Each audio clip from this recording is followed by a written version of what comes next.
What's good, party people? This is your friendly neighbor, Chad the Maverick, outside, back again with another video. And yeah, so Pluto has now just went retrograde. And I believe Saturn itself is going retrograde as well. With that being said, the themes that are encompassing the way that we work, structure, and blueprint the ideas in life are now going to be at the forefront of everything. This is a huge time of reinvention and transformation, but it's not transformation like you're turning into something new. Like, people are being forced to identify with themselves at their raw. It's like me right now, this is me at my most raw, right? I have things to transform on. I have things to restructure, especially when Saturn goes into retrograde. But I think the purpose of this is just like the idea that we're just doing where we are. Like, we're just being what we are. And being what we are, the biggest lesson that I'm going through right now, this is the best way to put it, is that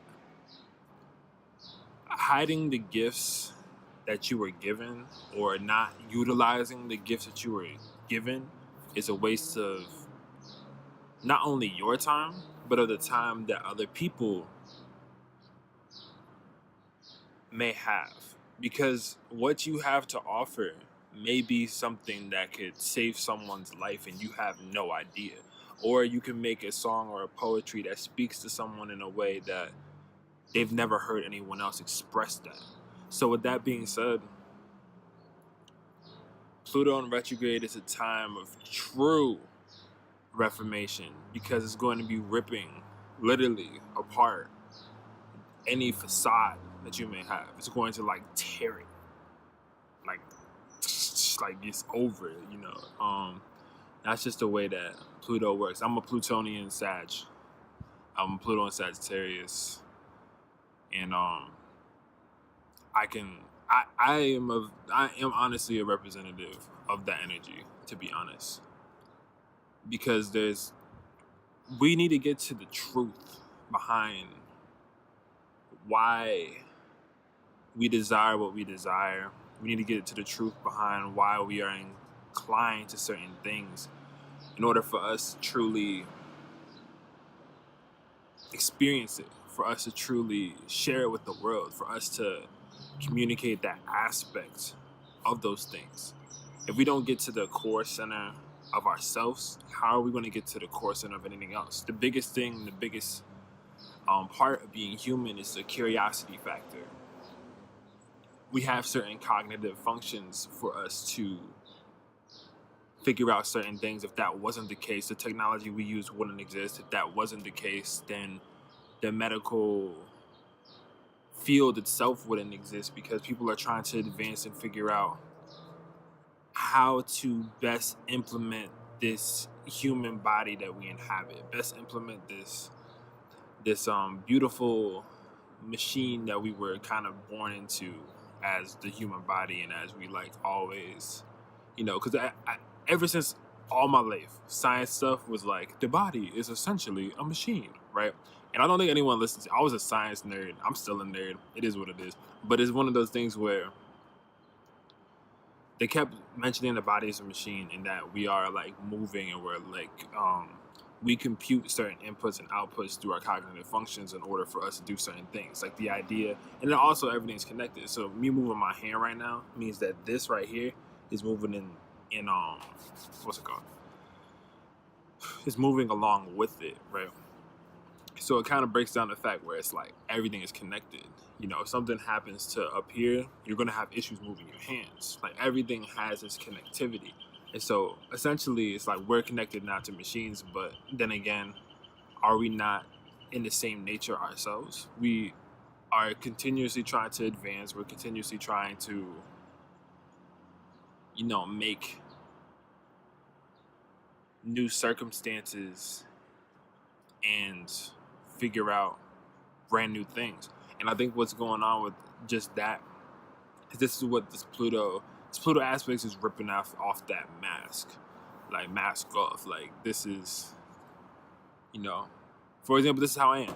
This is how I am. This is my internal, like, monologue, in a sense, just coming to surface. But this is part of it. It's one of those things where it's like, I need to understand that the things that I say are valid to me because I'm the one speaking on them. You know what I mean? It's but I think it's just time to have other people come out into the same way, because I feel like we relate so easily to things that are on screens, but sometimes the things on screens aren't really what's relatable, or aren't really like telling us 5 for 5 right now. With that being said, or at least a time frame. So I'm gonna switch over, right? So now I'm done with my little ramble. I want to pull some cards for this upcoming, like, Pluto retrograde. How is this Pluto retrograde going to affect you via sign? What is your area of transformation? What do you have to specifically carve out of your own way for you to be shown in your highest good, in your highest self, in your Capricorn, in your midheaven, so to speak, right? How's that going to work? So let's start with our Aries risings, because, matter of fact, I'm going to start with Pisces, just because. I'm going to start with Pisces rising. Pisces moon, Pisces sun, Pisces anything in your chart. Cool.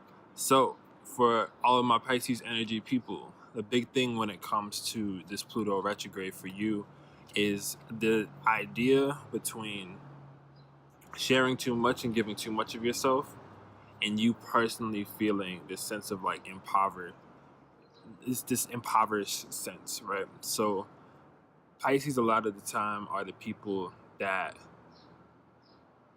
will put themselves...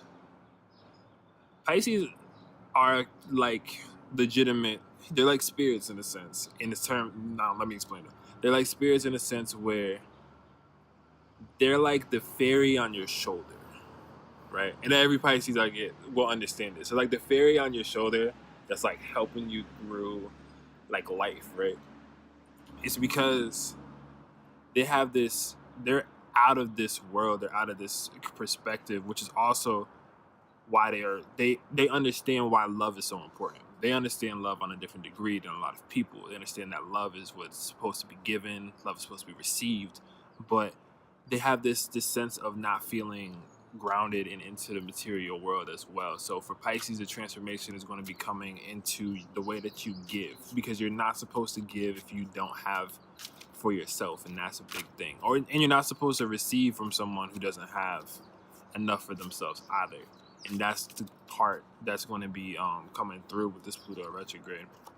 But with that in mind, what's going to come of it is the Page of Cups energy. So by the end of this Pluto retrograde, which ends mad later, but I'm not even going to say the end of, I'm going to say just like midpoint. I want to probably do another one just to help. But for midpoint, maybe like in the summer, you're going to find this Page of Cups balance where you understand the point of giving, but you can't give without your cup being full itself, right? Cool. Now let's go to Aquarius. Aquarius, sun, moon, rising, etc. The King of Swords, because of course it's the King of Swords. So the King of Swords is what I pull, right? And on the bottom of it is the Knight of Pentacles. So with that being said, for Aquarius, you need to fully embrace your Aquarian and Uranian energies with this Uranus and Taurus. You need to embrace it. Like, I know beforehand people are starting to tell you, oh, you're weird, oh, you're like alienated, you're blah, blah, blah, blah, blah, blah, blah, blah. But now at this point in life, we're understanding, think about it like this, right? If you go on TV, everything now that's like, is sci-fi related some way, somehow, some affiliation. Everything is about something alien, everything's about some powers, everything's about some magic, everything's about something along the lines with that. things don't show up like that for no reason. And I think that's the best. And Aquarians are the ones that understand this the most. Things don't happen as like far as complete random occurrence all of the time. Some things are genuinely going on. And that's what you're supposed to be harboring in. And the thing about it is that, yes, you just are supposed to legitimately, like, it's supposed to rip off this. You come in with like a human mask, right? You try to like play it off your Earth sign opposite of Aquarius. You try to have this like Leo type of facade. Is that a hawk? That is a flying hawk. Spirit animal. Slit. But anyway, pay attention. But with that being said, at the bottom of the deck is a Knight of Pentacles. So this is going to take time. As far as you, like, take your time in doing so. You don't have to do it all at once. You don't have to like rush out. Like, I'm in Aquarius. I'm from blank blank star system and blah. You don't have to do all that. But what you do have to do is do it eventually. Take your time, bite it out. Do what you're supposed to do when it comes to it. And at the end of it, the Empress card, you're going to find this new sense of beauty and value. So that's awesome. All right, next thing, we're going to Capricorn. Capricorn, Sun, Moon, Rising, Midheaven, 10 Doves, anything along that nature. You know, the Lovers card. So for Capricorn energy, yo, that's crazy. So this Pluto in Capricorn is going to actually find you that deep-seated love that you desire. Capricorns act like they don't want love, but they're opposite Cancer. Like, Capricorns want love, but they want love for the things that they put in. They want love for the work that they put in. The work they put in away from home, that's what they want love for. You know what I mean? And then on the bottom of the deck is a 3 of Cups. So definitely take this time out to celebrate. Pluto is making you transform, but it's making you transform the sense that you're in this alone. You're not in this alone. Capricorn, if anything, has a lot of charisma. They just get caught up in their general idea of work and what's the best a lot of the time. With that being said, like I said, the opposite of Cancer. So it's like you're going to finally catch that love bug that you secretly want, but you think there's not going to be enough time for with like your work and stuff. But if you make it a celebration, you'll be able to like have that. So cherish whatever love scenario, even if it's a love within yourself, cherish that and celebrate it, because cherishing it and celebrating it is going to bring you even more prosperity after that's all it's done and set for. At the bottom, Queen of Pentacles. Definitely some love scenario that's popping up when it comes to Capricorn. Yeah, I'm getting distracted by birds, which is perfect because now we're at Sagittarius, and that is the most Sagittarius thing to do. So, Sagittarius, Sun, Moon, Rising, all that good Sag energy. Copy. So we have the 10 of Pentacles. So the 10 of Pentacles is pretty much bringing in a lot of wealth with this Pluto on retrograde. A lot of wealth, a lot of prosperity of the work that you've put in is going to start coming to surface with this Pluto in retrograde, because a lot of people think Sages may not do as much as they do, but a Sag with the clear mindset is able to really accomplish a lot of things. It's really able to hit the mark on what they're kind of aiming at, whether that be like a public thing or not. It's one of those things where the vision itself is like clear on how to do so, or it's going to become more clear with this time frame coming up. But this on the bottom of the deck is coming at a reset. You're going to have to reset some things that you may think would have brought you wealth with a different sense of understanding, because it's not that you were wrong, but the climate itself is changing. So with the climate changing, you need to also reset everything that you've previously known to a sense. Yeah, that's from my Sagittarius right there.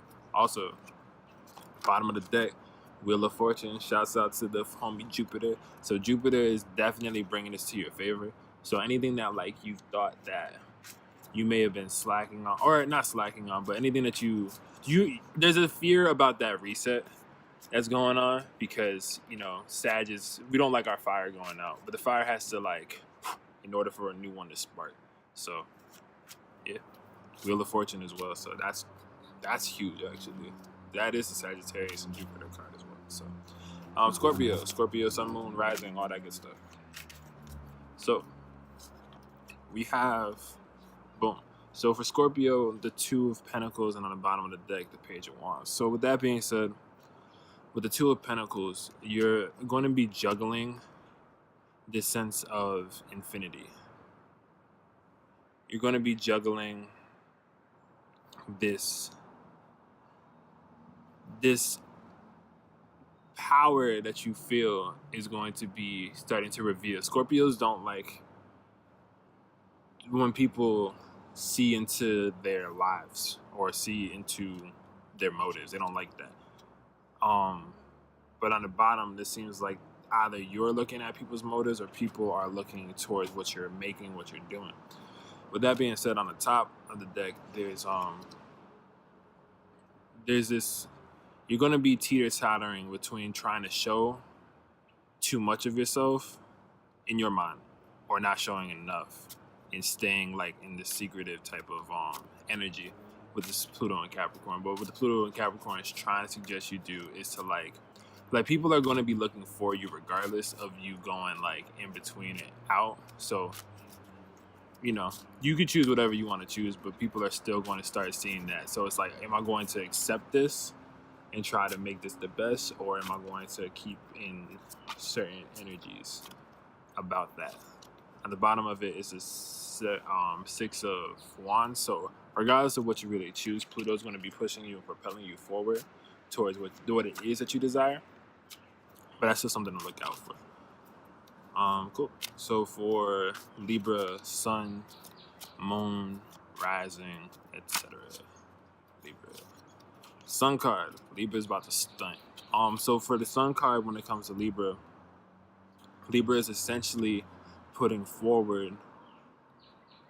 So Libra, a lot of people think that Libra doesn't have like personality per se because of the general idea that they like are able to reflect and balance, but just that balancing of other people is part of their personality. It's a certain amount of like charm, and that charm is going to be forced to come out with this Pluto and Capricorn transit, as well at the bottom of the deck, which is the Nine of Pentacles, which is going to be talking about, it's a very subconscious beauty that you've been kind of putting back, but because you've been putting that beauty back is why when it's time for you to go into the Sun card with this, like, you know, summer coming up and etc., you're going to be shining because people have been like maybe not sleeping on you, but they haven't been giving you as much credit for what you've brought to the table and what you can bring to the table. So that Pluto and Capricorn is going to do that. At the bottom of the deck, you have, I mean, not the bottom, but as another card, you have the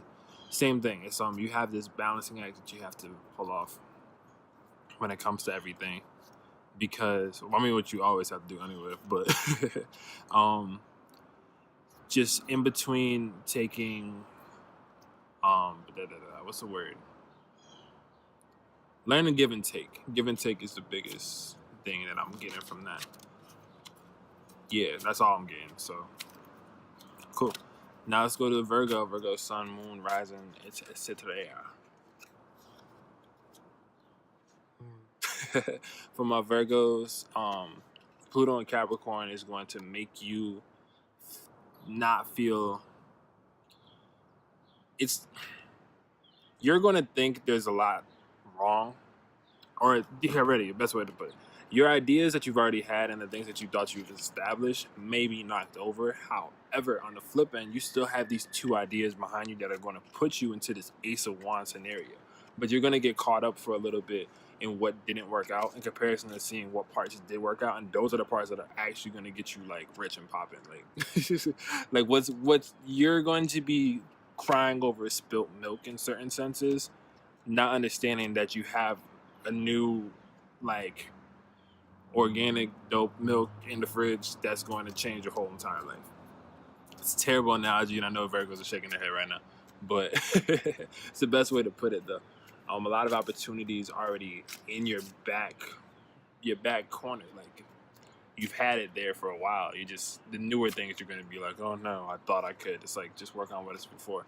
And you're going to be working in this energy of like, the reason why it didn't work out is because you're trying to get away with something. Like, what doesn't work out is because you're trying to like sneak around it or like really finesse that system, but you're not supposed to. And it, I mean, or on the flip end, it's literally you getting away with it, and that's the last two. So shouts out to Virgo for y'all. So whatever it is, just know that you got it. You still have it. The Ace of Wands is on the bottom, right? You're still going. Anyway, so we're gonna go with Leo, Sun, Moon, Rising, etc. Leo, we have the 9 of Pentacles on the top, and on the bottom we have the Page of Wands. So you're gonna be on your beautiful tip, on your like, this is beauty, I'm elegance, I'm, you know, I mean, Leos know how it is. I'm the Capricorn, Pluto and Capricorn is gonna bring it out and be like, I am beauty, with the bird on your hand, just, oh.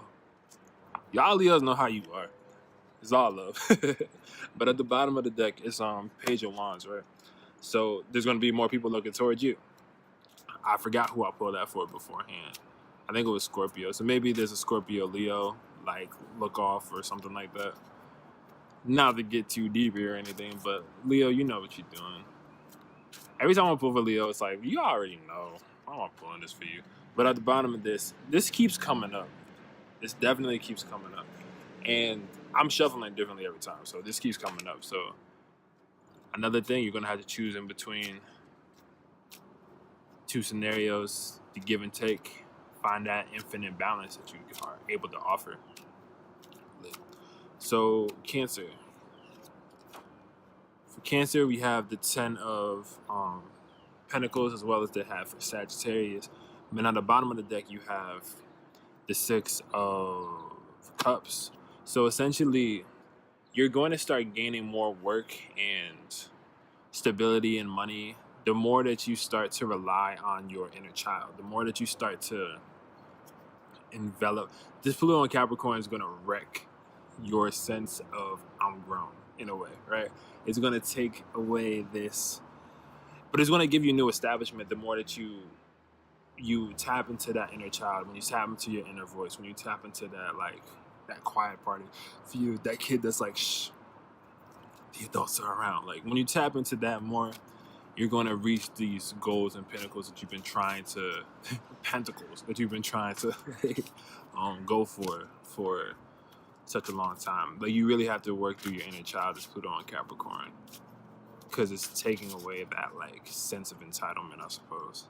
Yo, this keeps coming up. I'm telling you, I'm not even going to explain this one for real. Give and take, the universe is in your hand. Yo, this keeps coming up. Like, that's crazy. So, Gemini, Sun, Moon, Rising, etc. Third house, whatever you want. King of Swords, you have the same as Aquarius, matter of fact. This is not the way I'm shuffling either. It's the King of Swords, and you have the Knight of Pentacles. So you have the same type of reading as Aquarius, as far as like your information giving and your conversation that you generally have. You've been stopping conversation because you've this Gemini slander, right, so to speak. So with that being said, like, you might have been limiting your conversation and limiting this, but Pluto and Capricorn is trying to like, now take your time as far as you like coming out as this truth bearer and etc. But it's going to be giving you more of a stance, more of a platform. I didn't want to say platform. Your platform for giving your information is slowly growing. Best way to put it. Yo,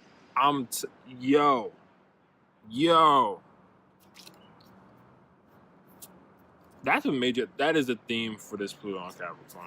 I don't care. That's a theme. So, and I'm literally shuffling it different every time. Anyway, Taurus, Sun, Moon, Rising. Well, at the bottom of the deck, you have the Ten of Cups. At the top of the deck, Taurus and... Alright, so Pluto and Capricorn is sending you that gift. But you already have a bunch of other stuff. You know Taurus likes their things. I understand. So Taurus is of their possessions like Scorpio energy is about people. Like it's a sense of of ownership, like having something to sit back on and stabilize is what's going for. And what I think is actually bringing this in is the trine with Uranus and Taurus to Pluto and Capricorn. So there's Pluto and Capricorn, and this 10 of Cups energy. I mean, 9 of Cups energy. It's like this is bringing you your 10 of Cups. This is the last cup you need to make your 10 of Cups. You get what I'm saying? To make your greatest, to make your dreams fully fulfilled in a lot of senses. So, yo, be ready, because it's coming towards you. What you've been working on slowly, and that you may have like lost faith on, because Taurus just know how to grind. They know how to grind like for money. They know how to grind for whatever they need to get. Like it's crazy. So that's the time. It's grind time, or your grind time is bringing you this gift, right? And so for another thing, the lovers. So yeah, your 10 of Cups. Yo, someone's coming on the way. Like literally, someone's on the way. This Pluto in retrograde to swipe you off your feet in some type of way, or maybe you'll find a love within yourself. But if they do swipe you off your feet, take it, because they actually might be that last cup, that gift that's at the end of it. What do I know? Anyways, Aries sun, moon, rising. How does it feel to be last for once? Ha ha. I'm an Aries rising, so I can say that. But Aries rising. 10 of. Alright, so Aries, Cancer, and Sagittarius about to get this money. So with that being said, this is about money, wealth, family ties, establishment, finding something, your investments coming into like real fruition, that type of thing. It's like whatever, especially people working on their own business, that's going to be coming through this Pluto and Capricorn. The reason why Pluto and Capricorn is ripping through that way is so you can have the platform to make your own money and make your own schedule and life out of it. On the bottom of the deck, there's a 2 of Cups, which either brings in a soulmate scenario, or it brings in, or just the general idea that you're going to have to work with someone else in order for it to fully accomplish, or for it to fully like work the way that you want it to. So that's what I'm picking up for that. Make sure partnership and cooperation is going to be mad important for this. That's what I'm picking up from it. And I know Aries rising, even myself, like I kind of don't like partnering up with things in a way, but I know it's super necessary for like my. I have an Aries South Node, Libra North Node. Oh, that fell out. Okay, last card for Aries rising. So for Aries energy in general, your power is going to come through. Chill out. Let your spirit chill out, listen to your spirit, and let your spirit start to kind of do the work with you. Not for you, but with you. Like, chill out. Like, your headstrong nature isn't necessarily needed right now. It's for you to balance that in order for you to find wealth. Like, you're not supposed to be as headstrong. Keep yourself, keep your identity, but your headstrongness isn't going to be working with this Pluto and Capricorn, and that's part of the lesson that Pluto and Capricorn is bringing towards Aries energy. But yeah, that's just my quick, it's like 30 minutes, but that's my reading for Pluto and Capricorn. Probably come back with more. I have services down below. I'm booking for the month of May. Please hit that up right now. I have limited positions because there was a lot at a certain point, so I wanted to make sure it's organized. But definitely do so if you have any questions about it. DM me, message me. All my links should be down below, whatever social media you use, email, etc. But yeah, thank you so much for coming. This is your friendly neighbor, Chad and Maverick, signing off.